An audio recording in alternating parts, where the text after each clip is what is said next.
DC here. Hi guys. Well, I'm going to have a little collab vid today, a specialty, a real specialty, something nice. We're going to be with Irene, and guess who? Her little sidekick. And who is her little sidekick?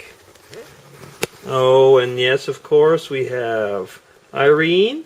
She's not completely clear as she was a few minutes ago, but it doesn't matter. She's with Penelope.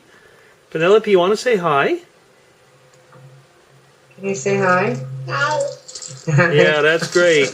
And we're going to talk about your video yesterday, and I wanted to bring a few comments. It's about the mob, which is the movement. Is it movement again? Oh, geez, now I'm forgetting it.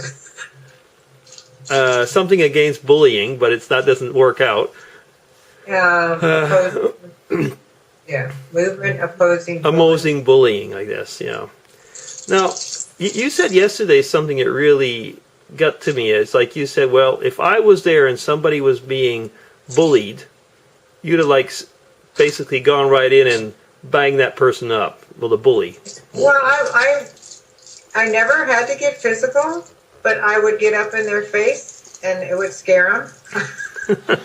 And yet, I mean, I wasn't bullying back. I was just saying, wait a minute, you don't have any right to say bad things to her. She's a good person. Yeah, yeah. And I did have a lot of friends, and my friends that I had all backed me up. So yeah. I think maybe that is nice. It feels.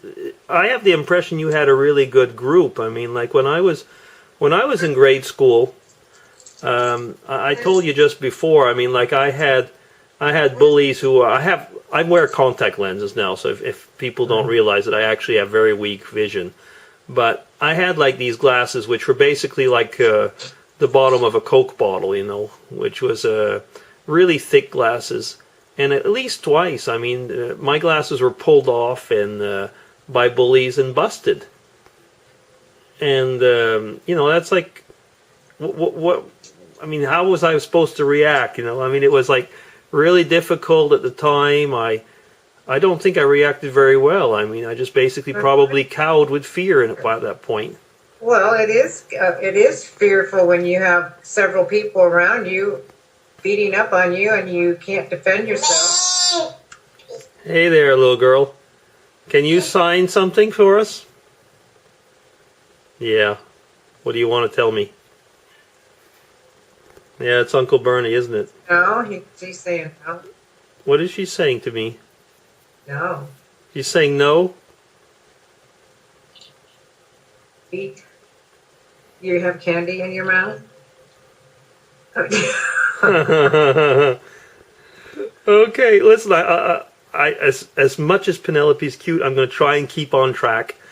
And I was telling you before, is that one time, though, I really had enough. I mean, they had stolen, the bullies had stolen my wool cap in winter, and I had tried to get it back, like at the recreation pause. So at the pause, I mean, like in class, and they didn't give it back. And I thought, like, I am now going to stand up and go get it. So I went to the main bully, and I jumped him, and he was with his cronies. But I beat the living daylights out of him. But I mean, out of pure desperation, because these were people that had like, I was probably in grade, I would say probably grade 3, maximum grade 4. And these were people, and I'm not joking, they had probably doubled at least 3 times. So we're talking about a lot older than I was. But I was like, I'd gone probably completely berserk. I was choking the living daylights out of the kid. And of course, at one point, he gave me my stuff back. But something, I don't think I got more respect after that. You did not get more respect? Or you I don't think so. I mean, I passed off for somebody that went berserk and was crazy and. Well, and there's that fine line you have to defend yourself. You have to get. No, you didn't go. You didn't want to go back, and it's not like you had a vicious attitude. You were done with it. You were done with them stomping on you, and you you're actually one that came back and got them. I mean, I and know. a lot of people don't. Most people kind of retreat, and they're quiet, and before you know it, they hurt themselves, or they don't think they're worth living. And I've always been the person. I think that's what made it forge my character a little bit in that respect. I mean, I was probably brought up in minorities because. And what are you telling me, Penelope? You talking about your mom? Does mommy bully you? Oh no. Oh, I don't believe that. I didn't believe that for a minute. Yeah. I think you the bully, aren't you? Oh, it's like that makes more sense. I got the version. No, I don't know. Look at that face. Does that look like a bully? That's a bully, I tell you. No, but I mean, what I was saying is that one thing I did realize is that I think that overall there was close to a racism thing in the whole thing, because I was living in a French part. It was like I was one of the minorities. I was like an anglophone in a French. I would say in a French place. It's probably like, I don't know, how could we compare that in the States? Probably like a Hispanic or a black person. I'm not supposed to say that word. Yeah, I mean, you could. But who was living in the neighborhood of another racial group. Maybe. Well, see, but I was military life, and we had all races and everybody together, and most of us got along fine.